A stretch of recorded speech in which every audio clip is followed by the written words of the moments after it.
Check test 1, 2. Mic check.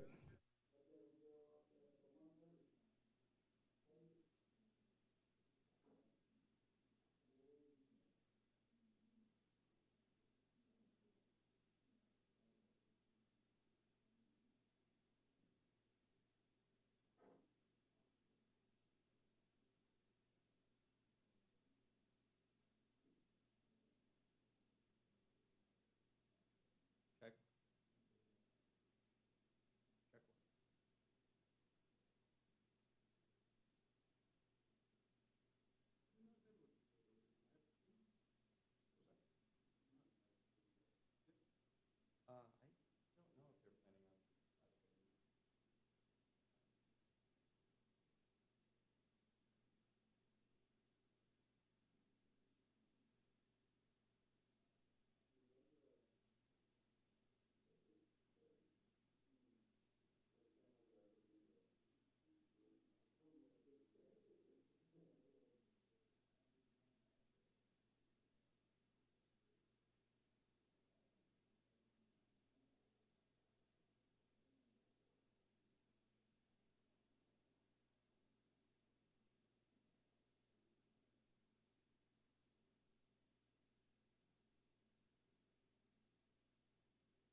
right, thank you. Let me apologize to everybody for being late, but I'm on the Rules Committee, and we just met to provide a rule to keep the government from prevent the government from shutting down. So I hope that was worth a little 10-minute delay. Anyway, good afternoon, and thank you all for coming to this very important hearing on international financial institutions and human rights. And I want to thank the Commission staff for their work in putting this event together. I am pleased to welcome all of our witnesses and recognize your hard work on these important issues. Some of you have traveled long distances to be here, and you are bringing deep expertise and on-the-ground experience from 3 regions, Europe, Africa, and Latin America, to share with us today, and I'm grateful for all of your efforts. I would like to extend a very special welcome to the United Nations Special Rapporteur for Extreme Poverty and Human Rights, Professor Philip Alston. Professor Alston is an internationally known expert on human rights and international law who has served the UN in various capacities since the 1980s.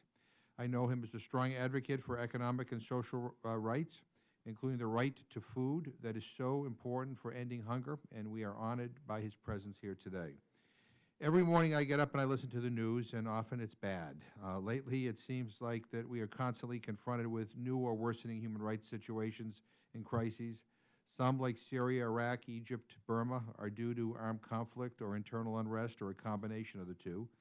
But others are due to ongoing, long-standing situations in which large numbers of people are relegated to the margins of national life and living in conditions that are wholly inconsistent with human dignity. I'm talking about poverty. Which in spite of some progress in recent decades, still affects nearly half, 44%, of the world's 7.3 billion people. In 2011, more than 1 billion people were living on less than $1.25 per day, the threshold for extreme poverty. Another 2.2 billion lived on less than $2 a day, the average poverty line in developing countries. These are mind-boggling numbers. But poverty is not merely about a lack of income. It is also about not being able to access even minimum levels of food, water, education, health care, and housing. Poverty is about not having work or an adequate standard of living, conditions that are indispensable for the full development of one's being, as is recognized in the Universal Declaration of Human Rights. Or, let me put it another way, not having work that helps provide an adequate standard of living, because we all know that the poor work very, very, very hard every day, but still remain mired in desperate circumstances. So the figures that I just cited are from the World Bank, an international financial institution whose goals include ending extreme poverty. The World Bank Group, which works to achieve those goals through development programs and projects. It is a development agency, not the only one, but certainly one of the most important in terms of the amount of resources it expends each year and the scale of funded projects. If you take a look at the bank's annual World Development Report, you will find information on the state of poverty worldwide defined by income level. You will also find information on a range of other issues that the bank has identified as key for achieving development, gender equality, child labor, rule of law, ending corruption, fostering good governance, and ending discrimination against indigenous peoples, amongst others. When the bank talks about these issues, it links them to human rights, which is appropriate. As early as 1998, the World Bank acknowledged that creating the conditions for attainment of human rights is a central and irreducible goal of development, and that the world now accepts that sustainable development is impossible without human rights. Yet, for a variety of historical reasons, the bank has long resisted explicitly incorporating human rights into its policies and practices at the operational level. And this is the topic we're here today to explore. On one hand, the failure to incorporate human rights standards in the design, implementation, and evaluation of bank projects has generated a number of adverse effects at the local level, such as land grabs, mass evictions, and forced displacement that obviously could have been prevented. We will hear testimony today about 3 such cases in Kosovo, Ethiopia, and Peru, in which the people who are supposed to be helped by a development initiative end up being harmed. A country's own formal commitment to protect its people's rights, even when it exists, is not enough in the face of the temptation of millions of dollars in international investment. But if the bank's own operating standards incorporated rights protections, these outcomes could be avoided. On the other hand, by not incorporating human rights, the bank is foregoing guidance that could help ensure that its projects and programs contribute as effectively as possible to improving the conditions of human dignity, because that is the real goal of development. Increasing income is a means to that end, not the end itself. The World Bank is not the only international financial institution, nor the only development agency, but it is arguably among the most influential. It is a major source of funding and technical assistance for developing countries, and it has contributed to alleviating many crises around the world. Its policies and practices exert considerable influence. The U.S. Congress has played and continues to play an important role vis-a-vis the World Bank and other international financial institutions. U.S. contributions to the bank require legislation. Congress oversees U.S. participation in the bank. The U.S. commercial interests engage with the bank. So I believe the Congress is well positioned to encourage the bank to incorporate human rights into its operational policies and practices, which in turn would have a positive effect on the entire development field. Now, I mentioned at the beginning of my remarks the bad news that confronts us on a daily basis. I will close by repeating something I've been saying all year. As a member of Congress, I'm looking not just to criticize, but to identify new and creative ways to contribute to improving the human rights situation around the world.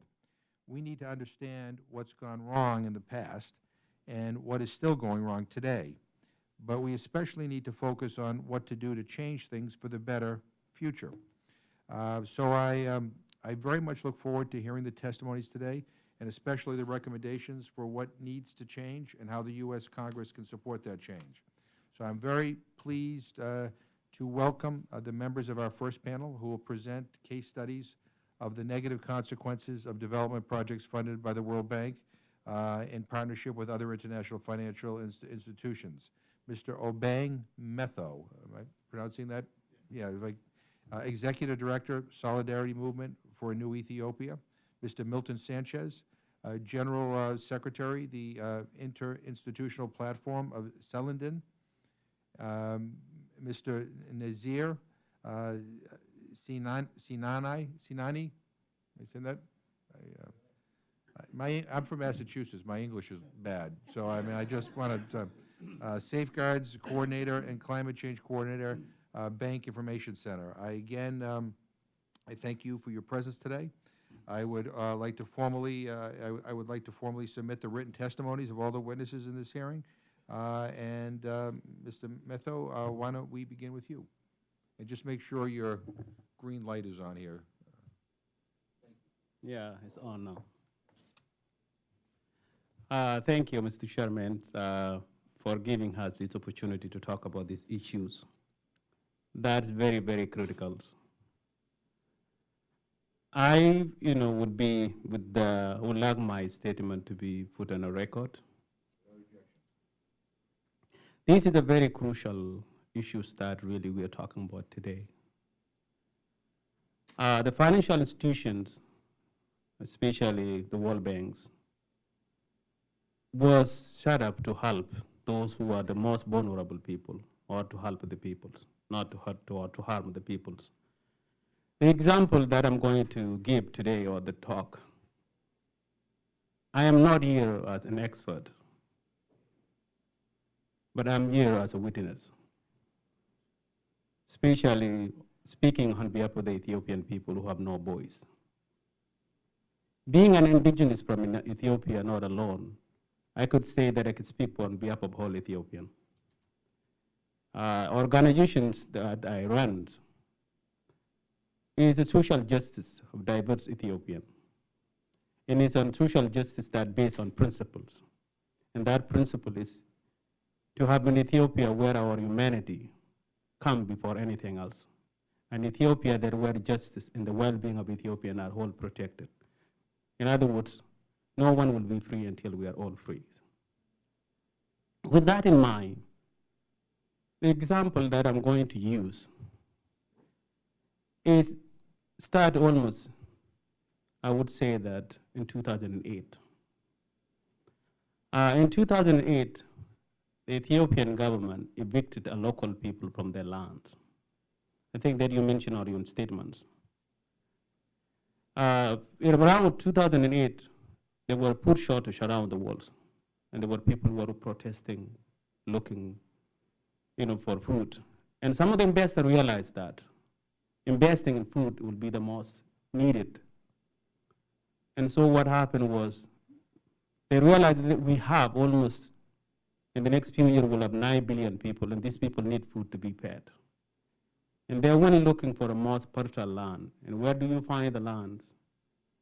Africa will become one of the key places. And so when they did that, some of this land that the investor won was not a land that nobody lived in. It's a land that had been occupied by the indigenous people who live in that place. And this is where the case of Ethiopia come in. The Gambela region of southwest of Ethiopia, where I come from, it's a very most fertile area. By that time, the Ethiopian government decided that they were to remove the people by what they call villagization, moving the people from the place that where they've been living for generations and to some place that where they were told that you are here on your own. Keeping in mind that you said earlier, the image of Ethiopia, what we know is starvation, no food, lack of food. That's what Ethiopian is being known. It's not because Ethiopians don't have a fertile land to feed themselves. Ethiopians don't have the system that will be able to sustain to feed their own peoples.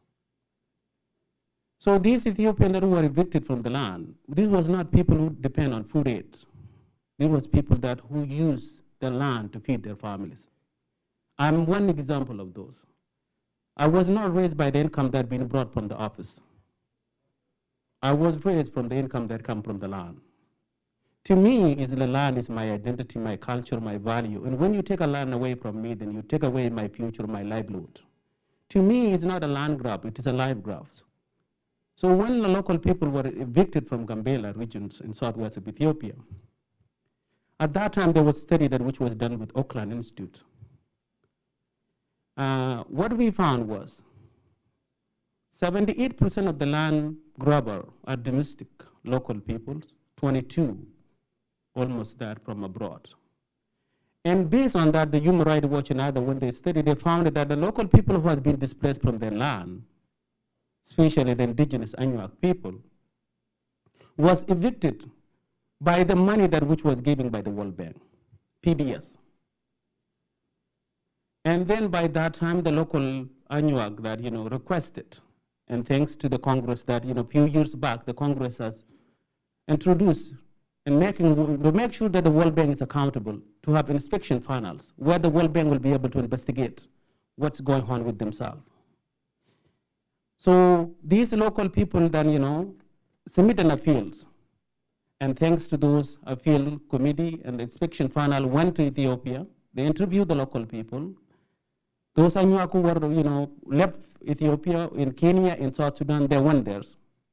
And then the report came out. According to the report, the World Bank has violated their law. Even Dr. Kim admitted that. And when someone violates the law, there's supposed to be reinforcement to that law. If there's no reinforcement to law, it's meaningless. The World Bank admitted. Just last month, Dr. Kim gave another money, $350 million to Ethiopia. Why? Because what I see now is Ethiopia, for most of you who don't know, it's a country that's been considered by Obama administration, Bush administration, as a ally on war on terror. The Ethiopian liberty, the Ethiopian futures have been ignored because for the security. As a result, the Ethiopians are suffering. So because of that, the World Banks pretty much can do whatever they want. And now that's where we come in. The Congress, if the World Banks cannot live up to their own violations, their own laws, then the Congress has to go up to do that. And this is why we are coming here to tell the Congress. We had people who have been, harmed by the money that which has been given by the World Bank, the money that World Bank got by being approved by the Congress. And this money, no one has been made accountable.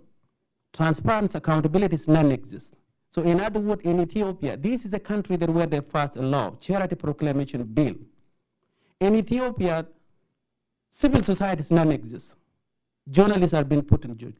The bloggers are being put in jail. This is a country that where it is against the law for women's rights, child rights, disabled rights, reconciliation, the value, the principle that Americans founded on. And then this is a country that passed a law, anti-terror laws. All the Ethiopian political dissents are being put in jail. The journalists are being put in jail for writing, just simply. Just because they are a brand or alliance on war on terror, they've been allowed to get away with it. So now let's come to this. If in Ethiopia, we don't have a rule of law, the people in Ethiopia are looking for somebody else to speak for them. And if the World Bank cannot speak up for those peoples, where else do these people go to? I don't lose hope. Because again, in this country we live in, the World Banks get portion of money from the US, and they cannot get it without approval from the Congress. So this is where I come in coming to my conclusion remark. The World Bank has failed miserably. The money that's supposed to help the people harm the peoples. The World Bank is supposed to be the adult in the room to tell the kids. But in other words, they did not live up to their responsibility. I want to hint my remark with this. We already know the World Banks did not live. There's no compensation. Those local people who are being evicted, even though it's been proved, they did not do anything. What I'm hoping from the Congress, to include an appropriation committee, to making sure that if the World Bank money is to go and harm the people, maybe it's not worth it giving it in the first place. At the end of the day, I am not against helping the poor peoples, but I'm against ignoring the suffering of the peoples. In a case, if the World Bank don't leave that, what makes them different than Ethiopian government that has a constitution, they don't follow the constitution? Ethiopian that claim that they are democratic when they win election 100%. Ethiopian which say that there's rule of law when anyone been put in jail without any trial. What's the difference if the rhetorics of Ethiopian government claiming that they are democratic, winning 100%? There's no civil societies. Rule of law doesn't exist. Journalists are being accused of being a terrorist because journalists usually terrorists are known by harming people, but not by fans. So in this mind, I just want to say that yes, it has been proved without reasonable doubt. It has been proved, but the World Bank has lived up to that.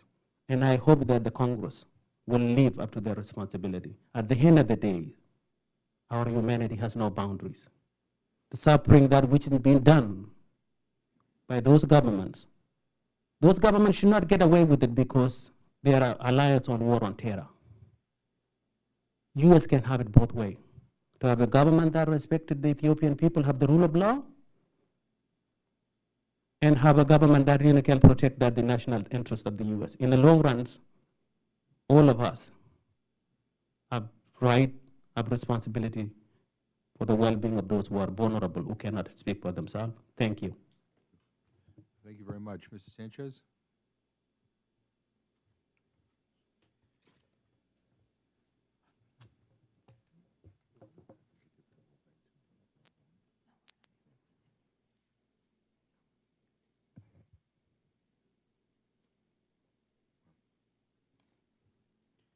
Bien, muy buenas tardes. Agradezco esta oportunidad que nos brindan para poder presentar nuestro caso. Mi nombre es Milton Sánchez Cubas, yo vengo de una provincia que se llama Selendín, en el norte del Perú, en la región Cajamarca, y bueno, represento una organización que se llama Plataforma Interinstitucional Selendina, que está compuesto por más de 30 organizaciones, entre ellos agricultores, ganaderos, sindicato de maestros, estudiantes, mujeres, jóvenes, ¿no? Good afternoon, and thank you for this opportunity to present our case. My name is Milton Sanchez Cubas. I come from the province of Salindín, the region of Cajamarca in the north of Peru. I represent an organization called the Interinstitutional Platform of Salindín, which is a group of social organizations from city and rural areas, including farmers, those who raise livestock, women, youth, teachers' unions, etc. Bueno, en esta oportunidad venimos a manifestar ante ustedes algunos problemas que nos están aquejando. Y esto tiene que ver con la ejecución de un proyecto minero que se llama Conga, que pretende ser ejecutado por una empresa denominada Yanacocha, de capitales norteamericanos, con una empresa llamada Newmont, con la IFC del Banco Mundial y también una empresa minera peruana. What has brought me here today is to share with you some worries that are affecting our community. A company by the name of Minera Yanacocha, composed of Newmont Mining Corporation, the IFC of the World Bank, and a Peruvian company, is seeking to develop a mine called Conga. Estos días hemos tenido algunas reuniones con la IFC, hemos tenido reuniones con también algunos directores del Banco Mundial y hemos venido a presentar un documento, es un informe que hemos elaborado conjuntamente con la provincia de Bambamarca, otra provincia que va a ser afectada, en donde demostramos bajo los estándares de la misma IFC que este proyecto minero Conga es inviable. I've come to Washington, D.C. to meet with representatives from the IFC, with directors from the World Bank, and to share with them a report that we have written with a group of organizations from the provinces of Salindín and Hualgayoc that states that in light of the IFC's social and environmental sustainability standards, the project is inviable. Me voy a ayudar de algunas imágenes que tenemos acá en la pantalla de cómo este proyecto minero nos va a impactar. Este proyecto está ubicado en una zona que es un ecosistema frágil, es muy sensible, pero es muy importante también para la vida y la subsistencia de las comunidades que vivimos alrededor. I'm going to show you now some images which will help elucidate how this project will affect our lives. You can tell that the project is located in a very fragile, sensitive ecosystem that provides important ecological services for the neighboring communities and their subsistence and their lives.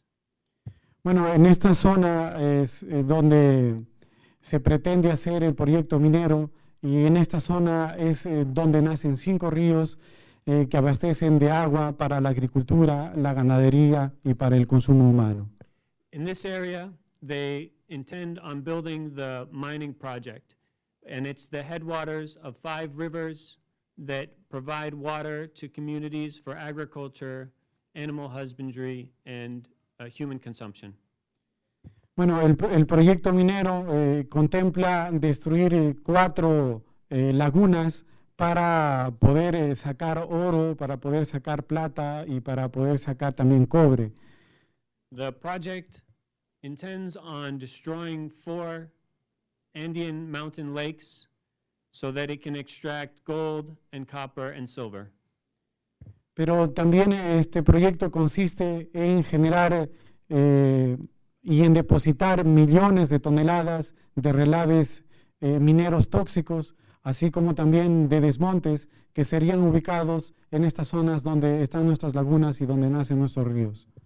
The project also entails the depositing of toxic mine tailings, millions of tons of toxic mine tailings and hard rock waste precisely in the area where our rivers form. Este proyecto y estos desmontes y estos relaves mineros, según su propio estudio de impacto ambiental de la empresa minera, manifiesta que generaría drenajes ácidos de agua y lo que significaría los daños a la salud de las comunidades, pero también dar un tratamiento a perpetuidad de estas aguas. The hard rock and liquid tailings waste, according to the mine's own environmental impact assessment, will produce acid water drainage in the region, which will contaminate the water and create impacts on people's health. And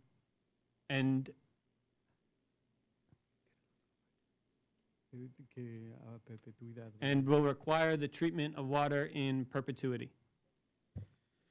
Este proyecto manifiesta que en reemplazo de nuestras fuentes naturales de agua, de nuestras lagunas, ellos van a construir reservorios, pero sin embargo nosotros le hemos manifestado y también hemos demostrado en informes técnicos que las lagunas que tienen miles de años no pueden ser reemplazadas por los reservorios, que es una construcción artificial y que tiene un tiempo de vida útil.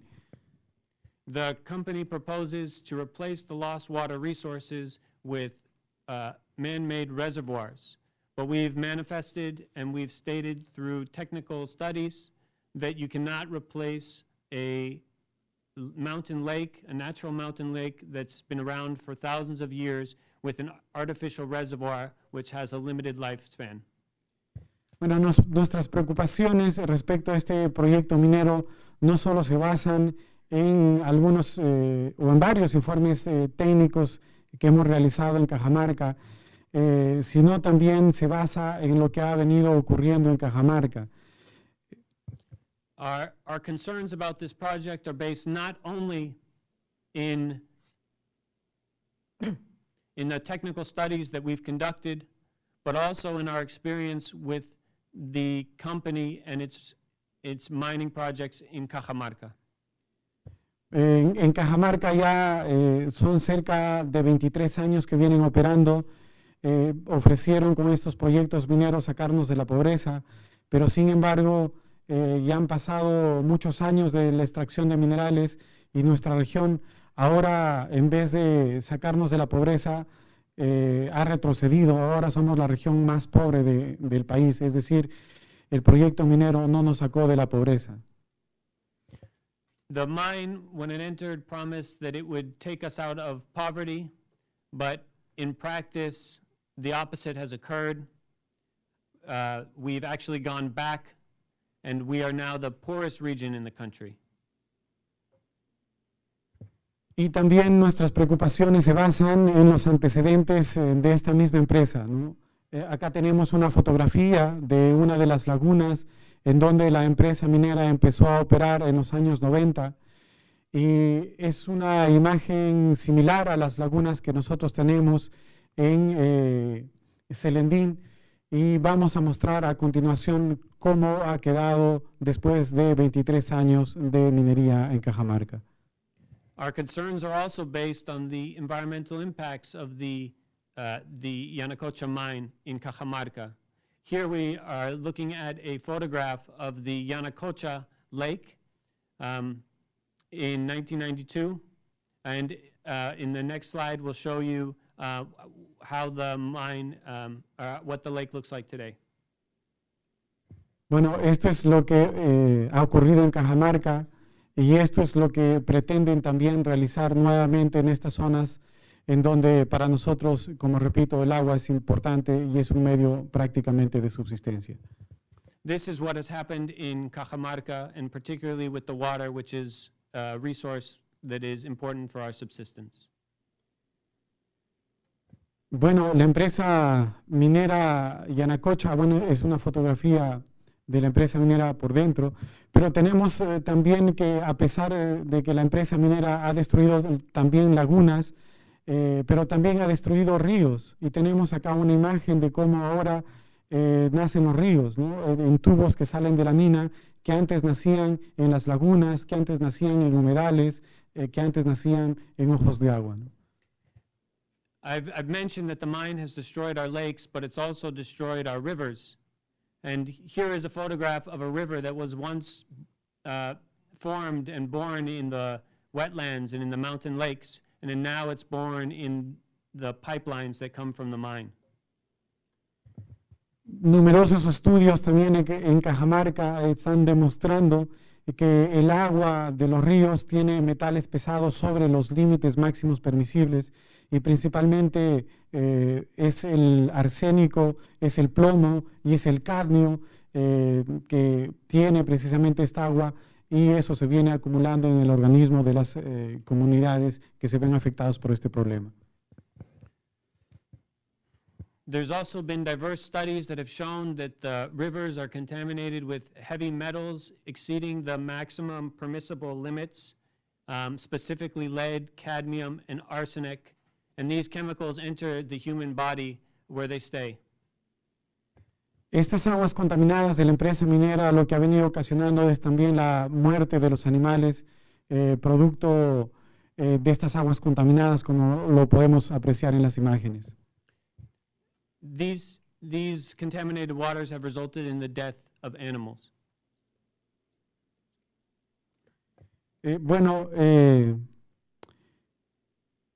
Nosotros hemos presentado nuestro rechazo a este proyecto por todos los daños que puede ocasionar, y lo hemos hecho de distintas maneras, en marchas, en manifestaciones, en documentos que hemos presentado al Banco Mundial, hemos presentado a la misma empresa y al gobierno también del Perú.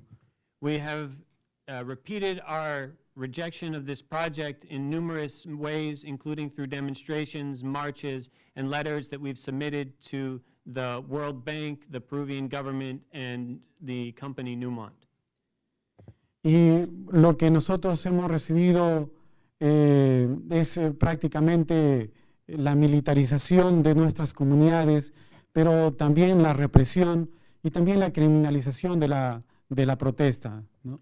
And in response, we've received the militarization of our cities, the criminalization of our protests, the repression of our protests as well. Yo mismo tengo más de 50 procesos judiciales que estamos afrontando, pero realmente no pueden demostrar los cargos sobre los que nos acusan.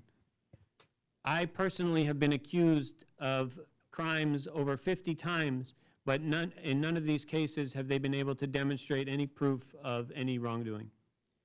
Pero lo que ha ocurrido también es el asesinato en las protestas de 5 compañeros nuestros, de 5 hermanos nuestros, uno de ellos de 16 años de edad.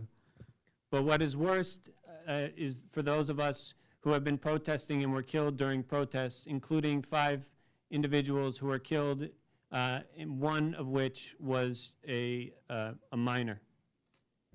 Y lo que pedimos en este caso también respecto a este proyecto minero, y de acuerdo a las conversaciones que hemos tenido con el IFC, es que incluso no tienen un estudio de este proyecto bajo los estándares que han elaborado la IFC del Banco Mundial. And what we've been asking for in these meetings with the IFC is a review of the environmental impacts of the project in light of the performance standards of the IFC. Eso a nosotros nos preocupa porque pretenden seguir adelante con el proyecto, pero sin embargo ellos no tienen ningún estudio de cómo esto va a impactar en nuestras comunidades. And despite the fact that the company wants to proceed with this project, the IFC has not conducted any assessment of whether or not the project is in line with its own standards. Y recientemente, el día de hoy, ella ha recibido una llamada de nuestros hermanos que están en Selendín, en donde nos manifiestan que la mina estaría tratando de entrar con su maquinaria ya a destruir estas lagunas, lo que significaría quizás un nuevo conflicto más fuerte de lo que ha venido ocurriendo, ¿no?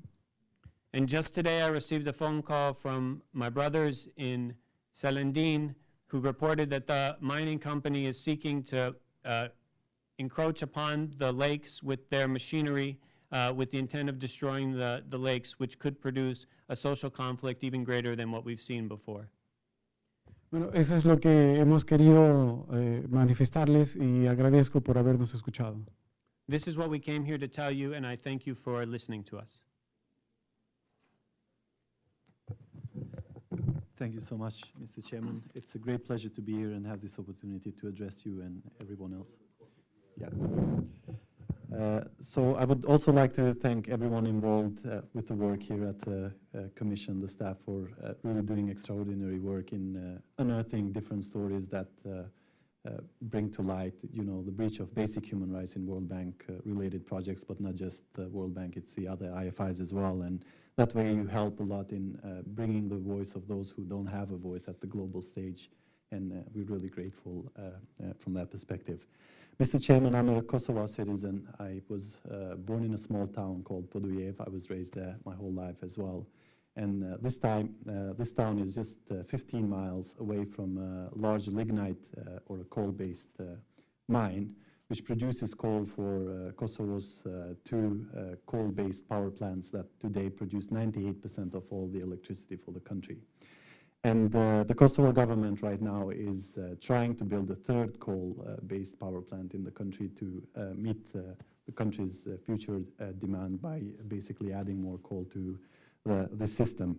And in this, they're not alone. They have the support of the US government to start with, but also the support of the World Bank.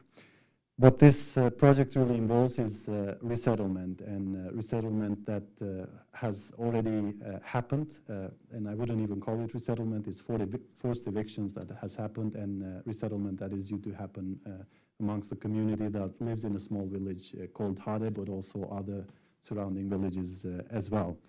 I have been involved in this project myself ever since the mid-2000s when I used to work for the Kosovo's energy company. And ever since 2011, I keep following this project from the civil society perspective, first as a civil society activist in Kosovo, and now I continue working for Bank Information Center here in Washington, D.C., and I'm highly involved with the project itself. Basically, this neighborhood that is being resettled is just a few miles away from where I grew up, and most of the people that live there are people that I personally know and have spent a lot of time in the last years in trying to raise my voice to help their voice in meeting the demands by the World Bank and the Kosovo government. A decision on a coal plant by the World Bank to support a coal plant in Kosovo by the World Bank hasn't happened yet. It's due to happen sometime next year, probably within 9 to 12 months from now. But the World Bank has been already involved in this project ever since 2004, and I'm going to explain the whole project from that perspective on how the World Bank got involved and how the whole resettlement and the communities have been affected so far and what is expected to happen in the next few months.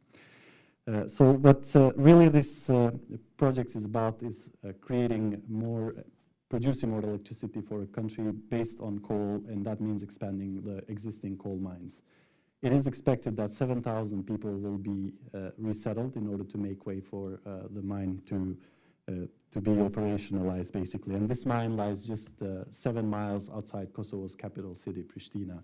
So besides the effect that we will see on resettlement, the project itself will have many environmental and social impacts, not just on the communities around the mine itself, but also on the people living in the capital city itself.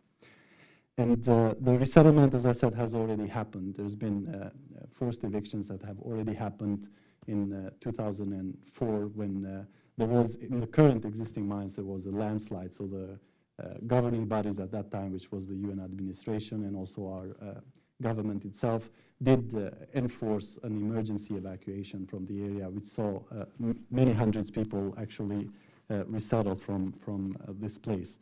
And it was 22 families that refused to be evicted at that time from their houses, and that's when the government, together with the UN administration, sent in the bulldozers to remove people forcefully and basically just destroyed their houses and put them in temporary houses.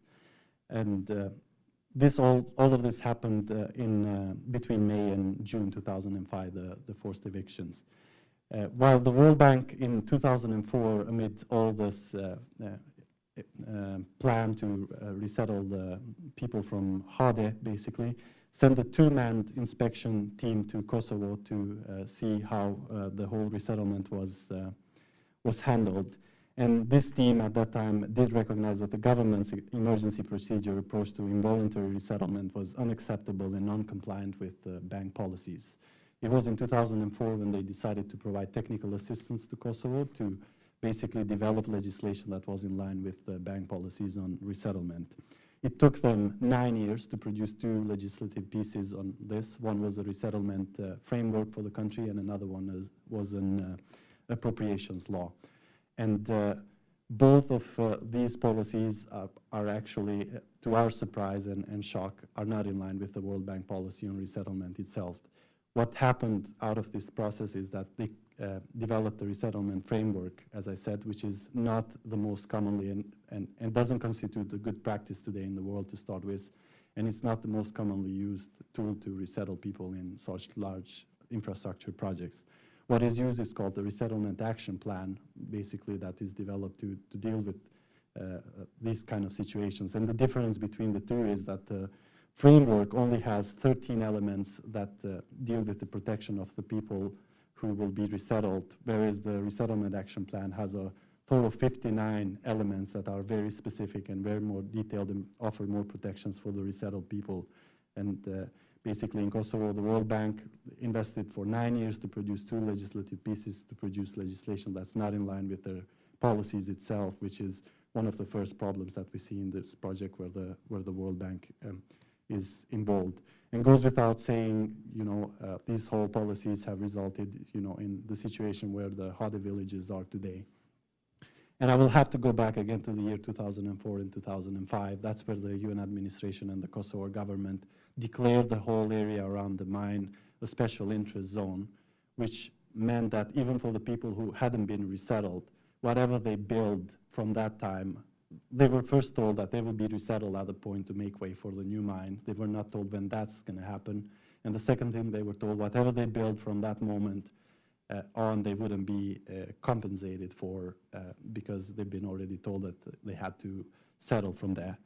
Mr. Chairman, now it's 2015. Those people still live in the same zone and under the same sort of restrictions. So whatever has happened in these last 10 years, they've been told that they won't be compensated for, but they're still being told that they will be resettled to make way for the mine, which hasn't happened yet. And that's a breach of human rights at a whole different level, where both the World Bank and the Kosovo government are involved. And that is a result directly of non-compliance with the World Bank policy itself on resettlement, because if that were to happen, there are strong principles in that policy right now that would help the communities a lot to deal with all the problems. In my testimony that I sent to be put on the record, there's a technical background paper that describes in detail what those principles are and how all of those implications come out of there. And the second problem that we see in this whole engagement of the bank in this project is that the Kosovo Constitution does have a very strong language on protection of the human rights. The communities in Kosovo are dealing with the government through legal means there to deal with rights that are protected under the Constitution in this project, but our problem with the World Bank is that it doesn't adhere in any way to the national laws on protection of the human rights when the bank gets involved. And that's the case also with the international rules as well on the protection of the human rights. So in all of this, the Constitution has the rights in the country, but the government isn't delivering and the World Bank doesn't adhere at all. On the other side, there's World Bank policies that would protect to some extent the communities that are not being enforced in the country, which is a dual problem that we see. And all in all, that's resulting in the breach of basic rights in different fronts, starting from the right to housing, right to food, to water, and right to health as well, because of all the other environmental and social impacts this project is going to have. So understanding the situation and how everything is evolving, the World Bank hasn't decided yet to jump on to basically provide the money to build now the coal plant itself, although they're providing technical assistance still to the government to make everything happen so that they get to the project. I come here with three very straightforward recommendations to the US Congress and to you, Mr. Chairman, to help in this situation. And the first one is to ensure adequate protections and redress for displaced communities.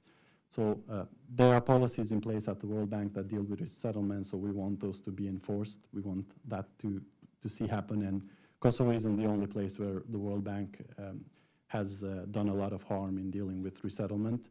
Just this year, there was a big study that was published by investigative journalists, and which did point out that 3.4 million people had been affected by World Bank resettlement, and it remained unknown on how they're being treated, on how they were, what were sort of the compensation that they received.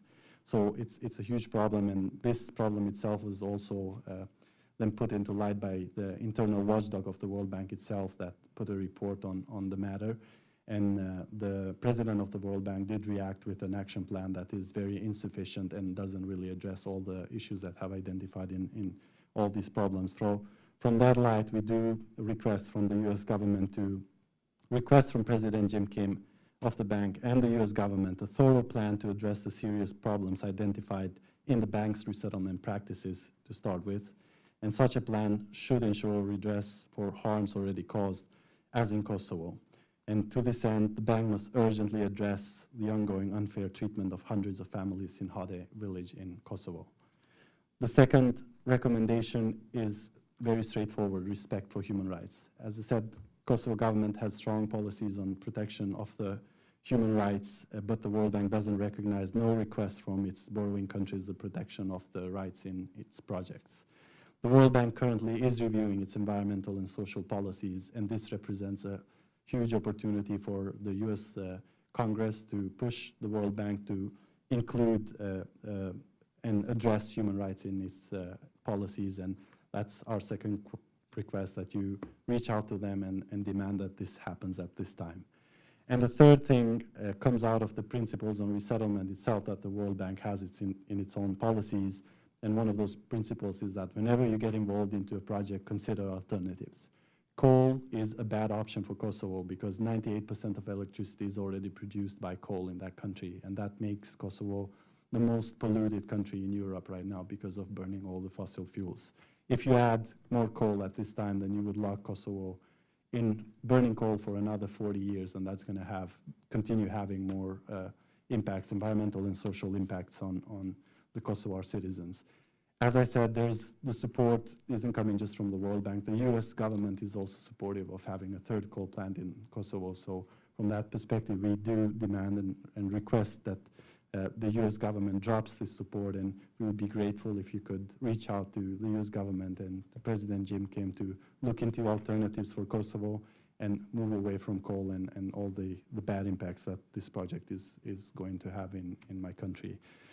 There are technical analyses that I have provided with my written testimony that provide what the options are to coal for the country, as well as a very detailed analysis on the resettlement issues that provide more insight into the matter. So I hope you'll look into that as you deal with this.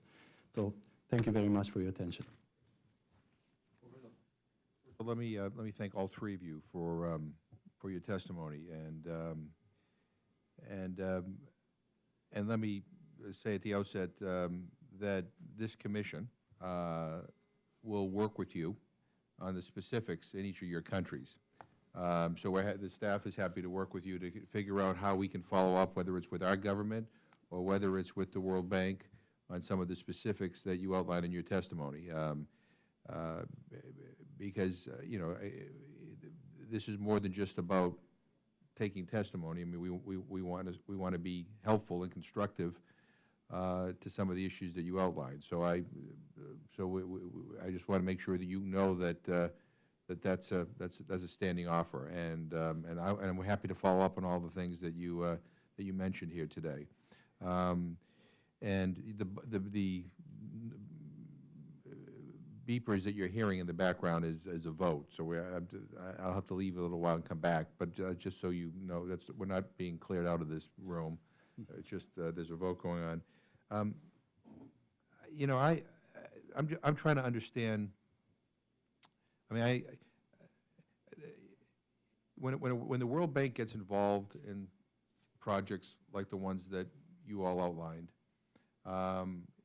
when it comes to human rights and environmental protections and land rights, I mean, obviously there are the laws in your country, and I've yet to see a country that doesn't have a really good constitution and really nice sounding laws. Whether they enforce those laws and uphold those laws is always a challenge. But there's that avenue of trying to, you know, go through the courts or go through the process in a particular country. I guess I'm curious about the process for people like you and community advocates when it comes to dealing with the World Bank. I mean, how do you make these concerns known to the bank? How do they receive you? What is the process that you go through?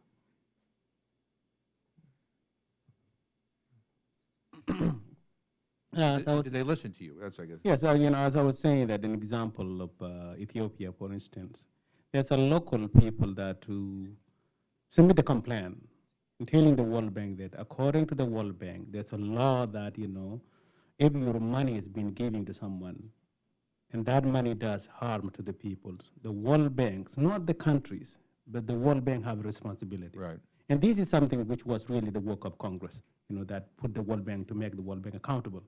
And so for that, then the World Bank did their own investigation, you know, the inspection panels. So this investigation was not done by a human rights activist, was not done by anybody. The very same World Bank, part of their own body, investigated, and they found that there's a flaw. They found that, yes, that's why I say even Dr. Kim admitted there's hair into that. So where we have the problems, once that is admitted, there's supposed to be some kind of compensation or somehow to change it. Right. And that's where I come, where there's a problem. So they did not do that. Even for instance, one other thing which I find is that they say, you know, when the World Bank went to do investigation in Ethiopia, they hire a local gentleman, a pastor, to translate the language, Umotagwa. So Ethiopian government, when the report came out, they locked this man in jail, the man who translated for the World Bank. Even the World Bank did not have audacity to go in and make a statement. Dr. Kim did not even come out and make a statement for someone that who translate. This man came out to help them. And then when he was locked out, then we did not hear from the World Bank. So in other words, like someone saying that, you know what, I know how to swim, and when I jump at the rivers, I know you will be there. And then once you get in, they're not going to come to your aid. So in this case, that leave alone, the Ethiopian law is there, the Ethiopian government law is there, and that law is really not good for their own people. This is a country which is, for example, that's why I say that. But just so we're clear, so the World Bank did an investigation. Yes. Right. They found their finding. And you agree with the findings? Yes, the finding, then we agree Right. with it. Yes, So- the finding was good. So nothing happened in the aftermath of those findings? Exactly. They found the finding. The finding was that their money has done harm to the local indigenous people. The people they intend to help has ended up being actually hurt as a result of the money that the World Bank has given to the Ethiopian government. So in that case, then the World Bank is supposed to change the way things are and not give them money. But what they have done is give another more money to that country without any correcting anything at all. And that's where we have the problem with. So admitted that we have a problem and not doing anything about it, it's just. And No. so when you approached the World Bank, or what was the response? They issued a report that you agree with the findings, but they've done nothing to do anything that will correct the situation. And they're giving more money, right? Exactly. So what is the response of the World Bank to So not acting on their report? So the management was saying that, yes, you know, we agree. What's wrong with the, you know, we agree that, you know, our work or, you know, our money has done harm to the peoples. And then we will try to make sure that this thing doesn't happen again. That's what Dr. Kim said. But giving more money, what makes us think that this will not happen again? That's what I was saying, that you cannot just say that, yes, we will do it if you don't do So it. what you're telling me in the case of Ethiopia, that you see nothing changed in how they deliver aid or how they condition aid? Correct. Okay. And in the case of Kosovo, I mean, I'm trying to understand, I mean, with all that's going on, you know, with the coal plant, and I agree with you. I don't know why the hell we're building more coal plants. They should listen to the Pope's speech, climate change, but, That's what I thought. right, but the point is, like, I'm trying to say, like, you know, you have these concerns, you know, people are being displaced, no reparations, I mean, and what is the response of the bank Yeah. to that? Like from my perspective, the problem is very systematic within the bank, because when the bank gets engaged with the country, they usually produce a strategy for that country. Today they call it with different names, but it's basically a 3-year strategy for the country where they look at the different projects they're going to invest in, and then they are supposed, according to their policies, to talk to the people that will be affected about if those projects are a good idea or a bad idea before they jump into a project itself. While in the Kosovo case, they just jumped in the middle of something that was going on without really thinking what they were doing. So there was no discussion whatsoever what any of the environmental and social impacts into all of that. But if I understood you correctly, they haven't yet decided as to whether or not they're going to fund the plant, right? Not the plant itself, but they're given a lot of money as technical support to produce legislation that's enabling the coal plant to happen, basically.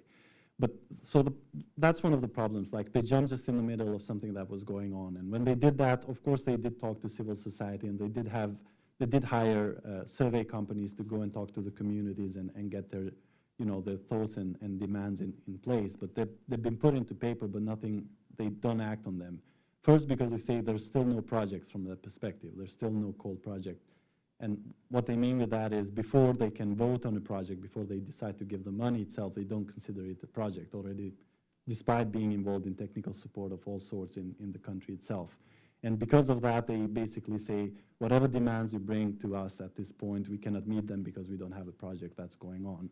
While the communities continue to suffer, like they've been put in this sort of prison where, you know, they've been told they will be resettled, but they're not being resettled, and whatever they've been building in the last 10 years, they're not going to be compensated because of something that was enforced 10 years ago. And none of that is being thought. So whatever, you know, discussion happens between the community and the bank has gone And how would a deaf ear. how would you characterize the level of communication between the bank and civil society? I think what the bank is doing is ticking boxes to make something happen. That's what sort of exercise they're doing in the country. And the only thing the communities have been able to do so far is reach out to the inspection panel, which is sort of the only means for them to get someone to investigate the matter. And they reached out twice to the panel in the last 4 years. The first one was in 2012, when the panel decided they couldn't investigate again on the same reason that there wasn't an official project in place, and they couldn't be, you know, no policies were basically triggered. And the second complaint was just sent a month ago to the panel, and the panel finally decided that they would investigate because now they found a legal basis for that. So that basically remains the only element for them right now to use, and we'll see what outcome is going to get out of that. And Mr. Sanchez, you mentioned the 5 people who died in the protest in July of 2012. Are there investigations underway into their deaths? And if so, what's the status of those investigations? Primero, quería mencionar que nosotros también hemos presentado algunos memoriales al Banco Mundial en Lima, en sus oficinas de Lima, pero no hemos tenido respuesta aún. First, I wanted to mention that we've presented formal letters to the World Bank in Lima, but to this date, we haven't received a response. Hemos venido a sus oficinas acá en Washington para presentar también el informe y esperemos que en esta oportunidad ellos nos den una respuesta. Hemos venido a presentar un informe en donde demostramos que bajo sus propias normas de inversión, este proyecto violaría una serie de derechos humanos y por lo tanto el proyecto tendría que declararse inviable. This visit here, we also went to the offices of the World Bank in Washington to present the report that we mentioned, in which we described the project and mention how the project would cause a series of human rights violations that, in light of its performance standards, make it unviable. Y repito, también lo que nos preocupó es que la misma IFC no ha hecho una evaluación de este proyecto que está causando muchos conflictos sociales en nuestro país, no ha hecho una evaluación de qué daños podría venir por la intervención de la acción minera, ¿no? And I would like to reiterate our concern that the IFC has not done an evaluation of the project in light of its standards, nor has it done an evaluation of the different risks that the project poses to our people while it's already causing serious harms. Do you consider the IFC performance standards to be sufficiently strong from a human rights perspective? I mean, if they were fully adhered to, would they protect the community? Sí, yo creo que han mejorado bastante de las normas que ellos tenían antes, ¿no? Aún así, yo creo que con estas que tienen actualmente el banco, o sea, podría declararse inviable este proyecto que quieren ejecutar. First, I just want to mention that they've improved substantially from the years in which the mine first arrived. But even at their current state, they're sufficient that the mine or the IFC should be able to declare the project unviable. Y respecto a las 5 personas que han sido asesinadas en Selendín y en Bambamarca, existe un proceso judicial en marcha. Existe también una pericia en donde han determinado la responsabilidad de la policía y del ejército en la muerte de las personas, pero sin embargo quieren archivar el caso en las cortes peruanas. With respect to the 5 deaths, there does exist a criminal investigation, and there's been forensics that have shown that the bullets came from the police officers, and the police officers are responsible for the deaths. But despite of all of these facts, they're seeking to archive the criminal investigation. Let me ask you all. I mean, your experience. I mean, look, I look at. We're all trying to make this better, right? So, in your experience, have you seen instances of good practices and practices supportive of human rights on the part of the bank that we should encourage and reinforce? Have you had? Are there things that you can tell me that are going the way you would like them to go, or is there just a lot of room for improvement? Mr. Chairman, as I was saying earlier before, that we are not against the banks. Right. The intention of the banks was for the good to help the people. Right. And if there's a practice that helping the people, we are very happy about it. But what we tend to see, in particular now these days, the word human right, the terminology human right, it's become a term that no one wants to use. Even the World Bank is leaning to that. Last year there was a meeting here with the World Bank where I find it that's appalling that because China has created these banks, now the World Bank is the safeguard. They want to minimize that. What kind of things we talk about now in the next few years, if it continue, they want to water it down. So when you, in some countries, like for instance in Ethiopia, a regime that which is claimed to win an election 100%, a regime that civil society is non-existent. When you have a country like that, the only place that where there's safeguard, where there's a human right, the only place where you can find a voice is from the financial institution like a World Bank or outsider, because it doesn't exist in that country. And when the World Banks ignore that, that's where I see to be having a bigger problem. So if they can do a practice that really helping the people, it is good. But sometimes they don't do that. And what we find is in case of example of Ethiopia, people talk about Ethiopia because economy booming. An example, there's no any countries where the corruption is rampant that can have developments. So in other words, a beggar cannot have a choice. So in this case, if the World Bank's doing the right thing and helping, we will definitely endorse that and support that. But when they are in cahoots with the regime that doesn't care for the well-being of the people, then we are really, this world we live in is much more serious and dangerous world. Just very briefly, I think that some of the policies that the World Bank has, operational policies they have in force, have great principles that would ensure a lot of rights without referring to them as human rights, but they still would, enable a lot of things to happen in a good way. But the problem is just, enforcing them and following it in the case of Kosovo. As I said, like the resettlement policy, if it effectively, implemented in Kosovo, that would have resulted in something different from what we see today. And, just the failure to act on that, to enforce the policies is the problem itself, because the principles are there. And the problem that the World Bank sees itself in from that perspective is that they haven't found a way to really address all the problems that they themselves have identified. So the action plan to act on the problems they identify, it just, is missing. It's non-existent, and that's a problem itself. And as I said, there's always room to improve that, and that's what we're asking in the current review of their environmental and social policies. There's clear space for human rights to be referenced and put in the place that they deserve to be, and that's what they should do, and that would help a lot the communities in the future if it happens. Bueno, a mí me parece que las normas, los estándares que han construido el banco me parece muy importante y realmente creemos que eso es un avance. Pero si estas normas o si estos estándares no los cumplen, realmente eso no serviría de nada, ¿no? Y a mí me parece que esto es lo que está ocurriendo en el caso del proyecto minero Conga. There's a lot of good in the standards, and they're very important. And I really truly believe that there is much importance in these standards.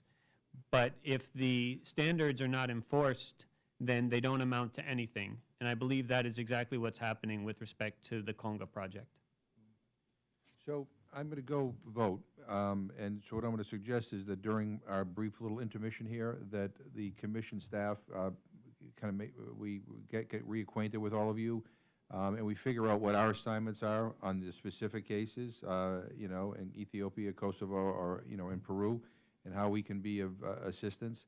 And I'm also interested, you had some great suggestions on what the U.S., that it's not just the World Bank, the U.S. government is part of the issue, and we're happy to follow up on those things.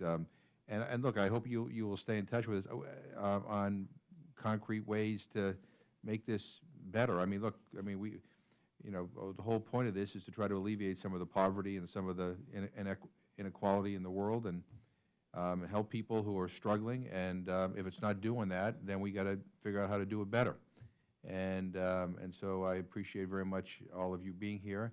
And we're going to take a temporary recess while I go and vote. And I get 2 quick votes. I'm hoping it will not take at all very long. So I apologize. But as I said, we're trying to keep the government open here. So.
the first is there are always reports issued by the World Bank to turnover.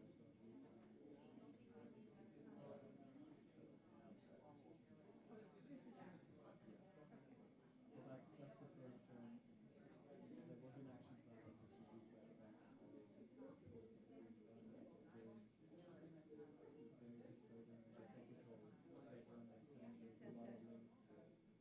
With the request to see if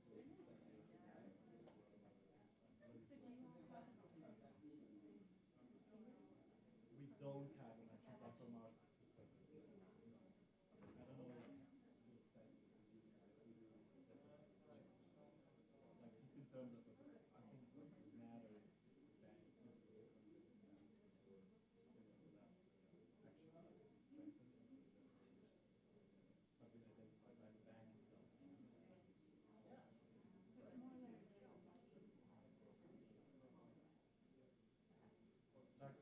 That could be one. Like that would help. That would push them because they just sort of like produce that action plan which has like very like. Just for it to receive a push and see that there is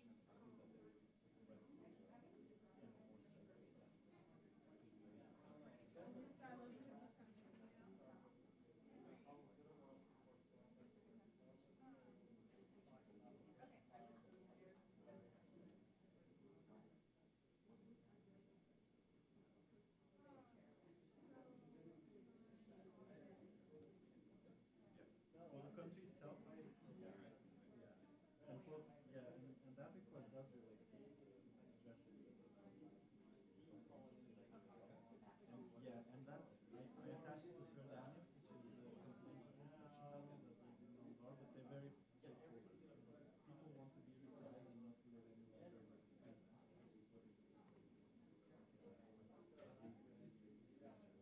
Because by now they whatever they build or whatever they've done is while those that have been forced to they live in temporary houses, same disaster. So they demand that they are all of that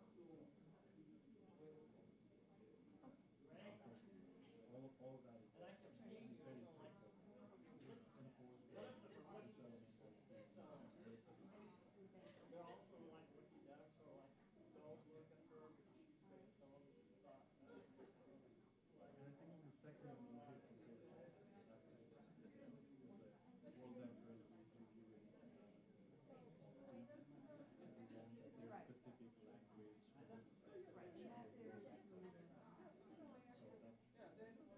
And then the third one is more with regards to the US government. Why would this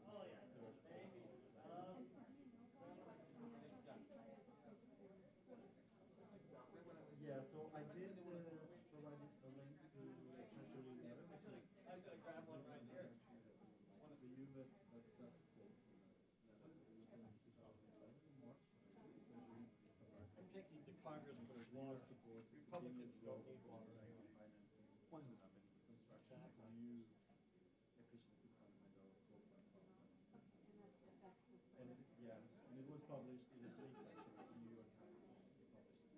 They published it there, which was because it's completely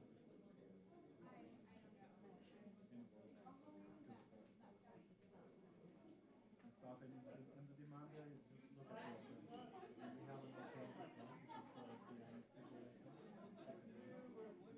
has been prepared by the University of Berkeley and it's a really specific everybody has it. So the government has it, the World Bank has it. This is the third version of that alternative. The World Bank has it.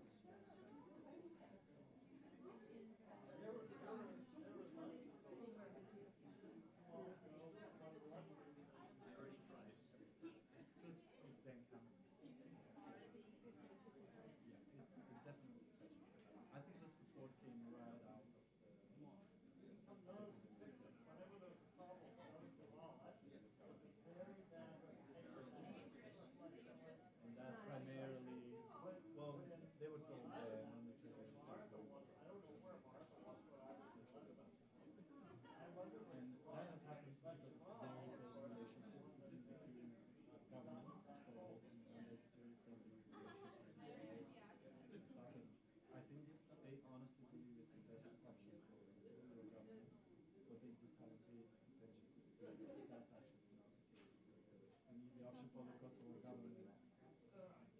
It's only in the World Bank pipeline. Julie? It would have never happened.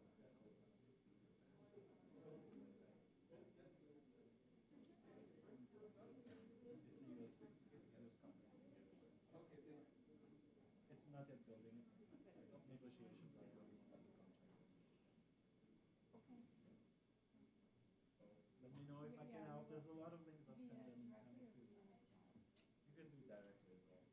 So chat is sometimes you forget.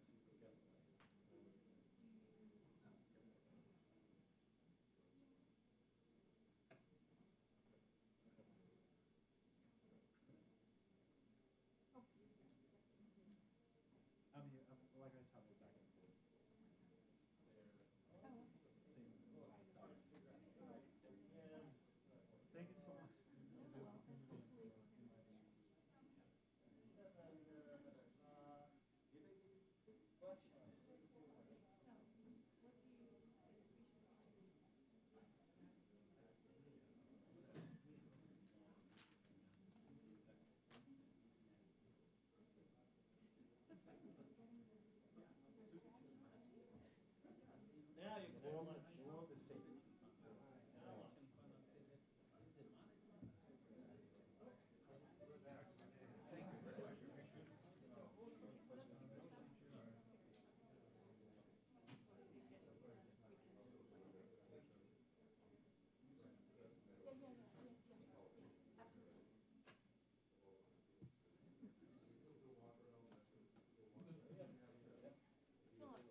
Thank you so much. He's back now.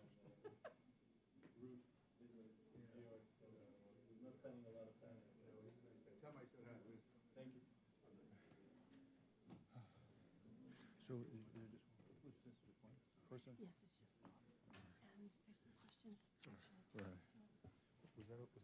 Yes, you were perfect, because I had a hard time. There's some questions here that we want to get here. Well, I'll get them to you, but we want to get on the record. Okay. All right. Well, here we, again, I apologize for the break, but we now turn to our second panel. Once again, I welcome Professor Philip Alston, who was appointed United Nations Special Rapporteur on Extreme Poverty and Human Rights in June of 2014 by the Human Rights Council. Previously, he chaired the UN Committee on Economic, Social, and Cultural Rights and served as Special Advisor to the UN High Commissioner for Human Rights on the Millennium Development Goals. Professor Alston teaches at New York University School of Law and co-chairs the NYU Center for Human Rights and Global Justice, and I would like to formally submit his testimony into the hearing record, but we're thrilled to have you here, Professor, and welcome. Yeah, okay. Many thanks, Congressman. I'm very grateful to you and to this commission for your efforts in holding these hearings, both this one and ones previously. I think the commission has a very important role to play, as does the Congress. I'm here in my capacity as UN Special Rapporteur on extreme poverty and human rights. And I want to emphasize the extent to which the World Bank in this sort of setting is arguably the single most important international agency. Some people would question that characterization on the grounds that the 40 billion or more that the bank committed to borrowing countries in 2014 represents only a fraction of total private capital flows to developing countries from all multilateral and national development banks, bilateral donors and private investors. But not only is the elimination of poverty one of the bank's two central goals, its research is more voluminous and influential than that of its peers.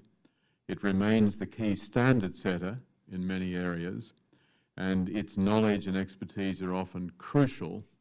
Its seal of approval frequently encourages the participation of other donors or investors.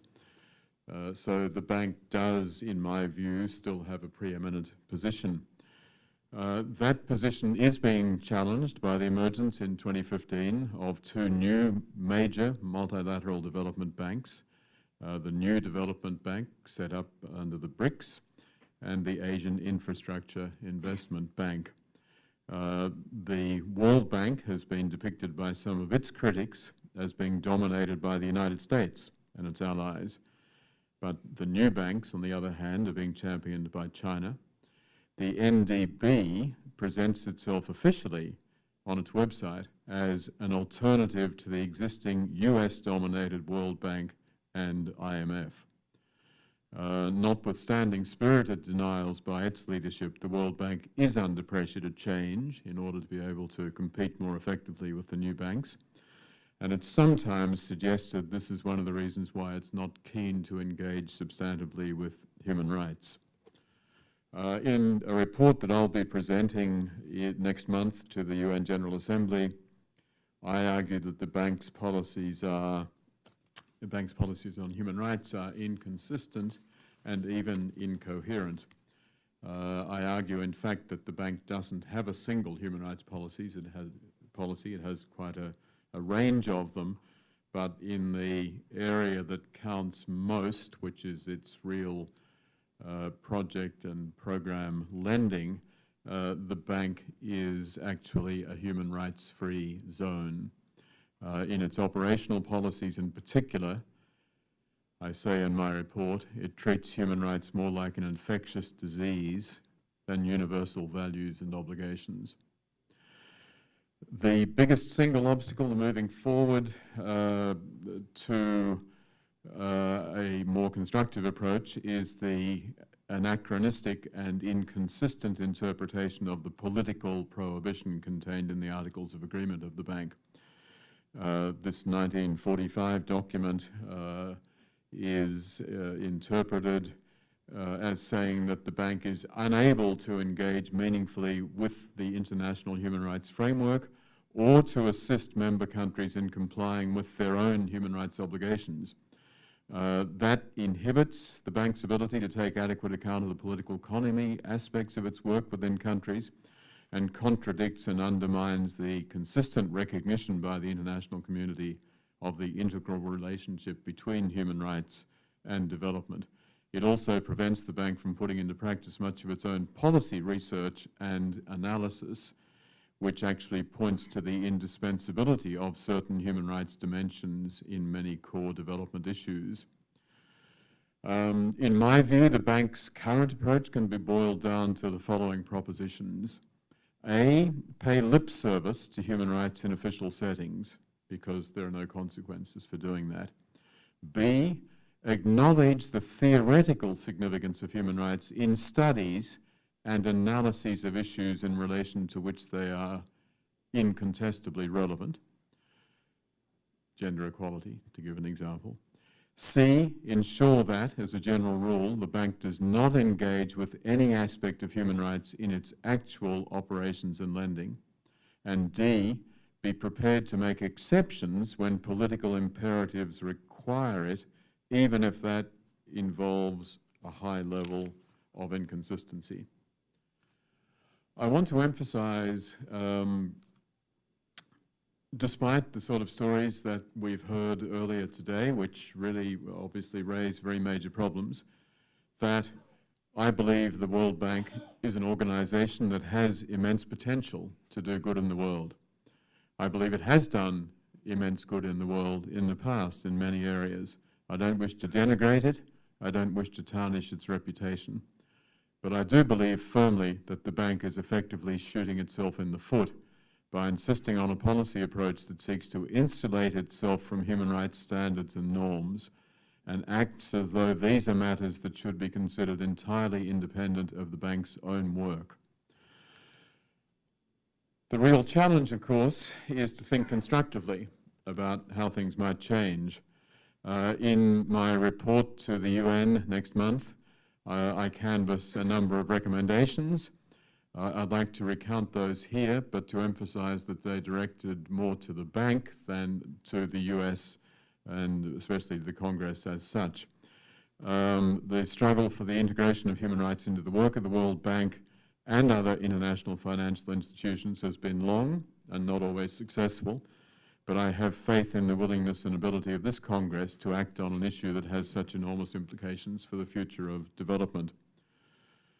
In terms of the specific recommendations in my report, I argue, first of all, that the president of the bank needs to take the initiative in developing a coherent and consistent human rights policy. There are many options and paths that could reasonably be taken. The bank is a very special organization, and it will need a carefully tailored policy that takes adequate account of the many concerns that will certainly be expressed. Most of all, there needs to be a transparent discussion based on carefully thought through proposals. Next, the bank needs to remove the roadblock that has been erected by its anachronistic interpretation of the political prohibition in the Articles of Agreement. Just as the phrase economic considerations has been interpreted to allow bank measures to combat corruption and promote the rule of law and criminal justice reform, so too can that phrase, the emphasis on economic considerations, accommodate a human rights policy. The starting point for any policy is simply to acknowledge that human rights are relevant to the twin goals of the bank. Engagement with human rights experts and mechanisms should become routine. A good starting point would be for the Human Rights Council to invite the president of the bank to address it and engage in dialogue. The bank should have a human rights due diligence policy that spells out some of the circumstances under which it would be unable to continue providing support for a given project. The UN has such a policy. Another key principle in any bank policy should be to encourage and assist governments to meet their existing obligations. The bank already does that in the environmental area. In general, the policies of the bank should emphasize the ways in which it can provide positive support, advice, and assistance to states in relation to human rights. Bank policy should, in my view, also address economic, social, and cultural rights as human rights. Next, addressed to member countries, I think all member states need to begin to grapple seriously with what a human rights policy should look like, rather than simply saying they are for or against such a policy. We've got to start getting specific. Civil society, I think, needs to start to think through in a more systematic and nuanced way exactly what they would like to see from a human rights initiative. For me, it's debatable whether some of the roles that the bank has been called on to undertake in the past are appropriate. My general sense is that too much of the general policy of civil society towards the World Bank is driven by specific disaster stories. And that's not the best way to fix any ship. Just to point to the great holes that are there, one needs to look at the overall structure, make that stronger, and make sure that it doesn't generate those holes in the future. I think we need to move away from the emphasis on sanctions, which dominates too many of the debates around the World Bank. When sanctions are adopted, and I refer in my report to the controversial case about the response to draconian laws against LGBT people in Uganda, those policies are often, the response of the bank is often arbitrary and inconsistent, and in my view, counterproductive. As long as sanctions are considered to be the main element in a human rights policy, many governments will continue to resist progress in this area. And based on what's happened today, their position is not difficult to understand.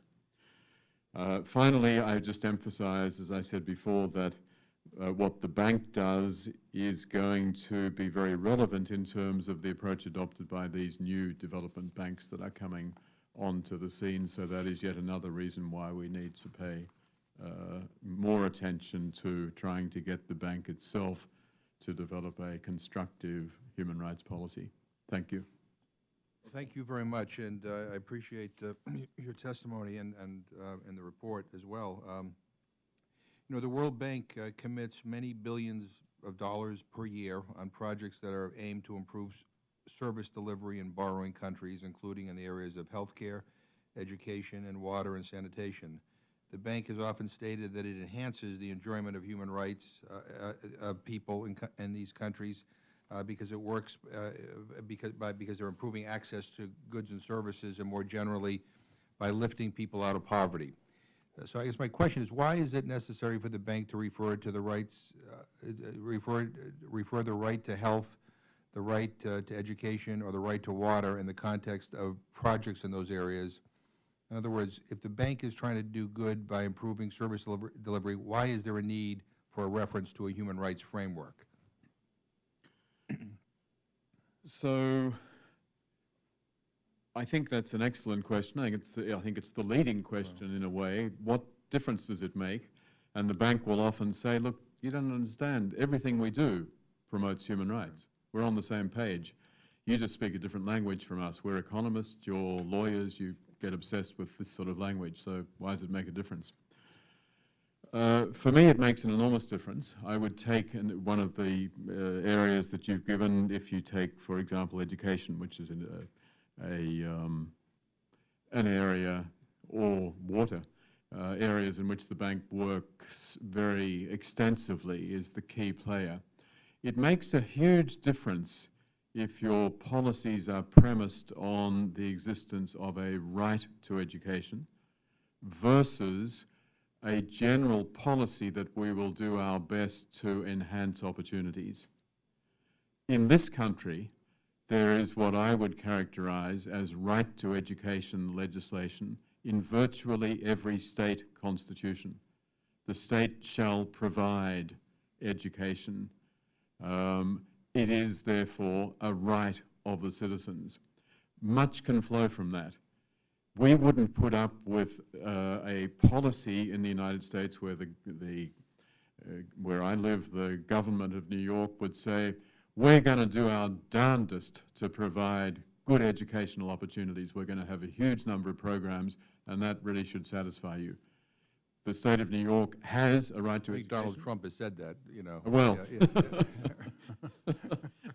bon courage, as they say in French, if that happens.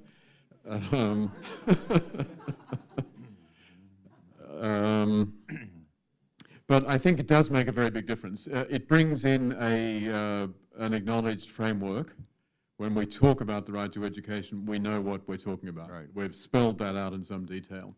We're talking about obligations that each of these states have themselves voluntarily accepted. We're not talking about programs and projects that the bank is making up as it goes along. We are talking about programs in particular that recognize, and I'm sorry if I sound like an academic here, but recognize agency and autonomy. In other words, the individual is recognized as having the right and is thus empowered in some way. Even a girl living in a society where girls are not given access to education. If the starting premise for the government is that there is a right to education, that has its ways of trickling down through government agencies, through the community, and even into the family. Dad, I thought I had a right to education. Why can't I go to school? That is hugely empowering and vastly different from a technocratic approach where the bank comes in and says, we're very cognizant of all the problems you've got here. We've got the greatest experts in the world. We've studied it and we've come up with these programs. That's great, but also empower the people. Recognize that there is a right, work with those governments to use that as your starting point.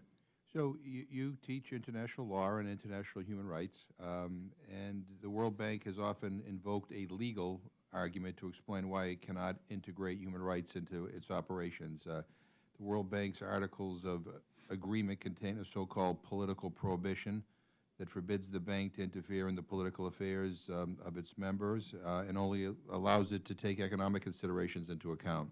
So that's what they say. And according to the World Bank, human rights fall outside of its mandate because they are, according to the bank, quote, political. And I'd like to get your view of that argument. The starting point, before I respond directly, is of course to note that the bank has actually gone through various phases, and the current blanket interpretation that is applied is much more rigid, inflexible than was put forward even 20 years ago. So the starting point is the Articles of Agreement date from 1945, 70 years old. At that time, Lord Keynes and others were very keen to ensure that there would be a separation between the political and the economic. They particularly didn't want a bank that could only deal with governments of a particular political persuasion, so they put this in. Very quickly, the bank started to change dramatically in terms of its role from post-war reconstruction and quite limited development, economic development, into a wide range of areas. So today we see a bank that is involved in every aspect of society, basically. Along with that had to go a reinterpretation. The bank was only allowed to act in relation to issues which have some economic significance, taking account of economic considerations. So you get, for example, in 2012 to the area which had for a long time been a no-go zone, surprisingly, but not surprisingly in other ways, and that is the criminal justice system. In the past, we didn't want the bank, or the bank didn't want to be supporting, didn't want to get into those areas. It's very easy for you, as a dictator, to say, well, I'm just using the criminal justice system and it just happens to lock up all of my opponents. And so the bank says, oh, wow, we don't want to get into that. Right. Too dangerous. But by 2012, the writing was on the wall. It was very clear that a criminal justice system has a huge impact on the way in which a society is developing, on the capacity to deliver justice generally, and the bank simply put out a legal opinion that there are many ways in which criminal justice affects the functioning of the economy, but there are also limitations. So we can do a lot of projects in support, but there are also limits. And we're going to identify certain safety valves. If we think things are getting too political, if we think they're problematic, we're going to subject them to extra levels of scrutiny, and we reserve the right to say, no, we don't go down that road. With human rights, however, the bank has never deviated. That is almost the sole exception, apart from giving assistance to the military or intelligence or whatever. Human rights remains the only area that is apparently entirely political. And what they're doing is reflecting the position as it was, if you like, back at the height of the Cold War. In those days, human rights was political. And more importantly, the human rights regime, to use the legal term, was almost non-existent. Very few treaties, very few countries had ratified those treaties, very few institutions to uphold them, either internationally or domestically. Today, that's changed radically. There's a huge international human rights regime. Every country in the world has ratified quite a few of the treaties. Most of those countries have domestic human rights institutions. And for the bank to stand back and say, oh no, that's all just politics. These are not issues that we can look at, is just out of date. What is the most we can expect from the World Bank's review of its existing safeguards process? I mean, do you expect this to move us toward the engagement with the human rights framework that you consider to be necessary, or? Well, it's been very highly contested. The bank, that is the extent to which the new new safeguards framework will recognize human rights in any way, has been highly contested. The bank would point to a number of key member states and say they are the ones who are preventing this. They don't want it. When we have consultations, these countries push back. But one of the problems is, that, again, that the bank has provided no leadership, has not provided any indication of how constructively human rights could be incorporated. And the bank seems to have been very happy to settle for a common denominator which is extraordinarily low So the current version of the safeguards reads as follows, the key statement in the vision statement area. The World Bank shares the aspirations of the Universal Declaration of Human Rights and helps its clients fulfill those aspirations. Did you know that the United States government has aspirations in the field of human rights? It doesn't, my friend. It has obligations. Right. But for the World Bank, these are suddenly all reduced to aspirations, and we share them. Nice guys.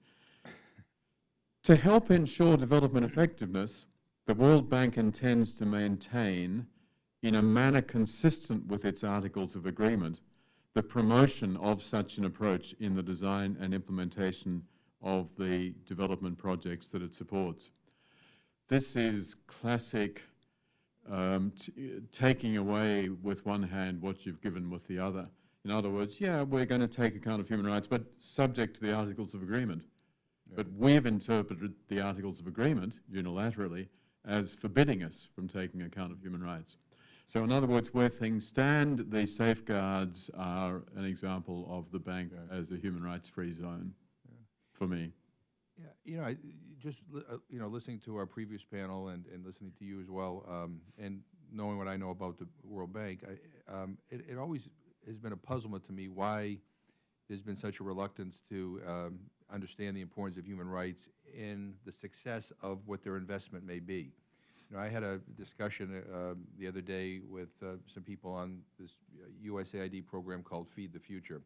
And you know, investments in sustainable agricultural development in poor countries, and you know, one of the things they were saying is that, you know, it's a great idea, but you know, you got to, but it's more than just investing. You got to think about things like human rights.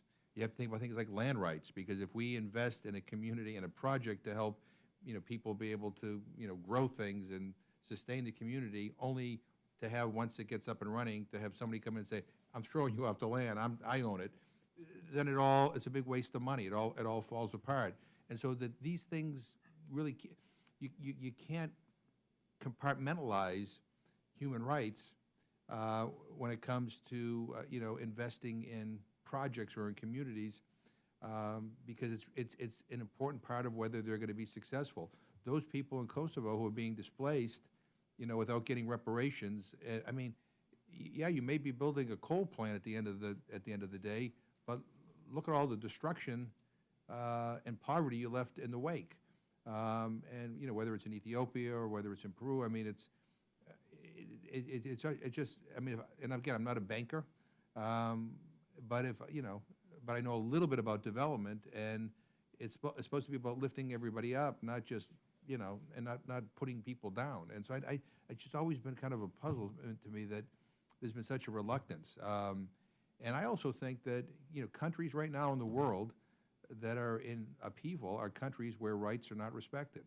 I mean, it ultimately leads to instability. And if I'm a bank, I'm investing in something, I want it to be in something that will be there for a long, long time, that it's a stable investment. But, which brings me kind of to my last question, you know, how do we influence this process in a way where, you know, we can encourage the kind of change that we all want? And so from your knowledge, I think what would maybe one or two specific steps that the U.S. Congress could take to encourage the bank to incorporate human rights into its operational standards? I mean, what would be useful for us to do up here that might move us toward the goal that we share here? Can I make a very quick comment first on the earlier part of your analysis, which I, of course, agree with very strongly. One of the great ironies, in a way, and I was talking to a journalist about this earlier, is that the private sector is increasingly moving to acknowledge the relevance of human rights to what they are doing.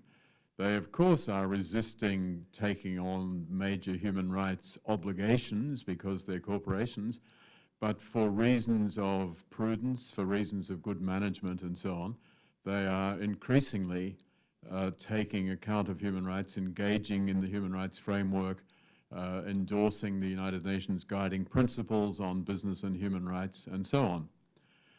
We turn to the bank, and the bank does what any good banker should do and emphasizes in all of its policies the notion of risk management. We have to manage risks. Now, one would have thought that the best way to manage some risks is to factor human rights considerations into the design of the program, of the project. But because the bank has this almost ideological position that it can take no account of human rights, it's not able to do that. And so I think you can read many of its evaluation reports, which criticize the way in which it's actually done business, as acknowledging, but without saying it, that if there had been a broader notion of risk management that explicitly took account of human rights dimensions, you would get better development outcomes from the bank's policies. This is good business, what we're talking Yeah. about here. This is, not just we all have a moral obligation to, uphold human rights. It's smart. It's a smart business practice to, Right. To do this. I mean, it's like a domestic banker. I walk in off the street and the guy wants to know everything about me, but he doesn't probably, if he can break through privacy considerations, he doesn't just want to know that I've got a certain amount of money in the bank. He wants to know if I've got a reputation as an alcoholic, Right. a reputation as an abusive employer, or whatever, because that's going to make a difference. So if a country walks in off the street and it has a very bad record in terms of suppressing all freedom of expression and so on, I don't advocate myself that the bank should say, sorry, get out of here, we don't deal with you because you're a bad guy. I think the bank would be turning away the great majority of its clients if it was to take that approach.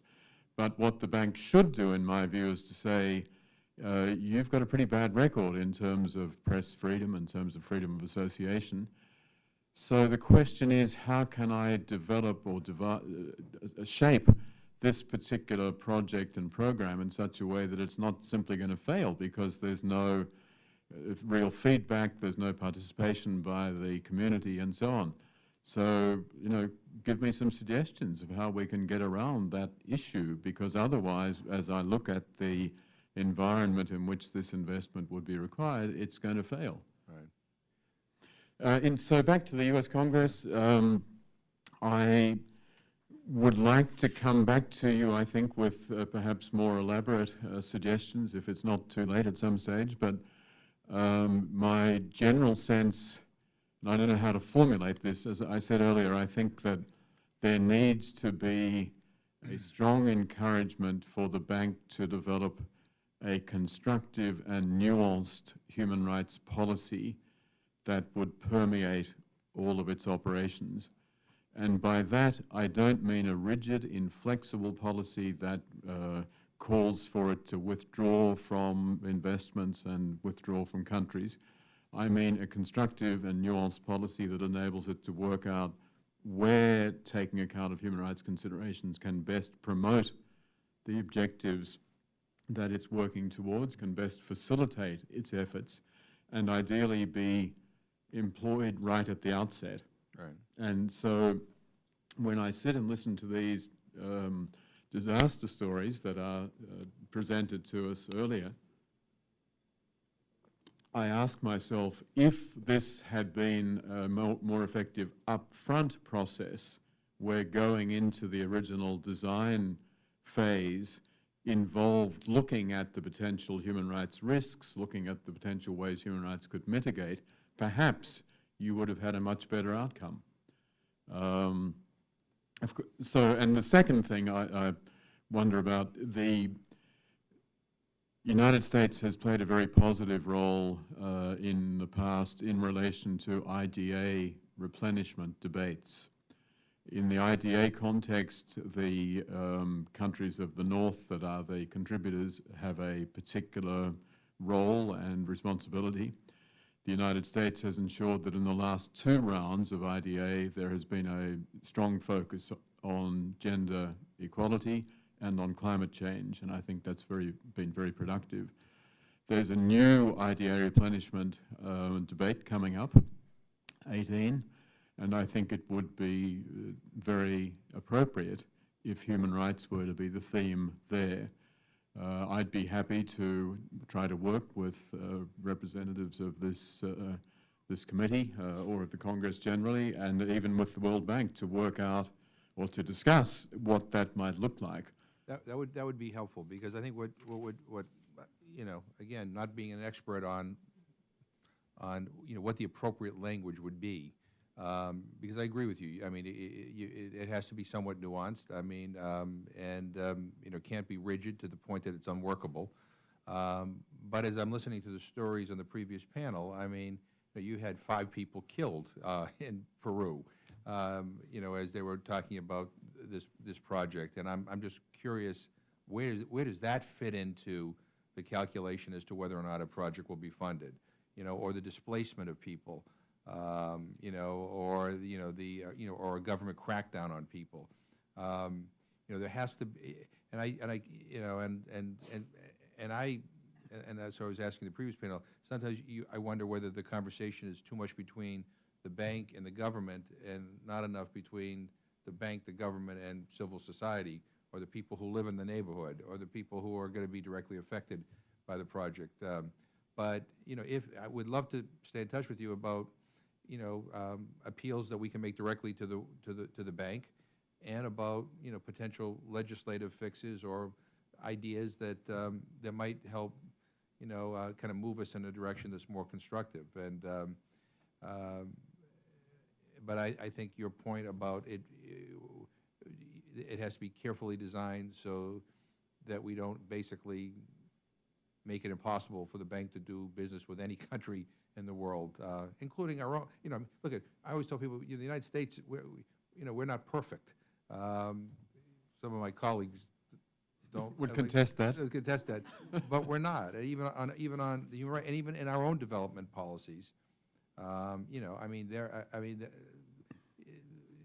there sometimes I think human rights issues get put aside more for, you know, strategic and, you know, security, you know, considerations, and I regret that very much, because I think, you know, whatever short-term gain you get, in the long term you lose. But you know, having been on this commission now for several years, issues about the bank and human rights have come up repeatedly, you know, and I think a lot of us on this commission would just like to figure out a constructive way to kind of move the human rights agenda along, you know, in a way that would be beneficial to a lot of the people that we heard here today, and, you know, a lot of the concerns that have been raised. So we will definitely stay in touch. Thank you, Congressman. I think thank you very much for your Commissioner plays a very important patience role. and for your testimony, and I appreciate it, and look forward to working with you. So this hearing has come to a conclusion. Thank you.